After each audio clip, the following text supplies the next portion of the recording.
You think you know what discipline is? Waking up early, hitting the gym, following a routine. That's good, but that's not real discipline. The scariest level of discipline is quiet. It's not about motivation, hype, or showing off online. It's when someone does what needs to be done, even when no one's watching, no one's clapping, and no one cares. Real discipline begins when motivation dies. Psychologists say our brains crave dopamine. That's the chemical that pushes us to seek excitement, rewards, and new things. But the most disciplined people train their brain to act without that dopamine rush. They don't wait to feel ready. They just do it. That's called automaticity. When your habits run on autopilot, no emotion, no hype, just pure consistency. That's the level of discipline that scares people because it doesn't depend on feeling. They've mastered delayed gratification. Research in behavioral psychology shows that people who can delay comfort, who choose progress over pleasure, end up more successful, calmer, and more in control. It's not about ignoring rewards forever.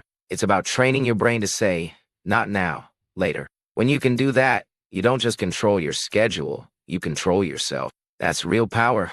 They don't rely on emotion. They rely on systems. Most people ask, do I feel like doing this today? But truly disciplined people remove that question completely. Psychologists call this an implementation intention, a fixed plan that turns action into habit. It's not should I do it? It's time, so I do it. No argument, no delay, no excuses. They've turned decision-making into discipline, and that's what makes them unstoppable.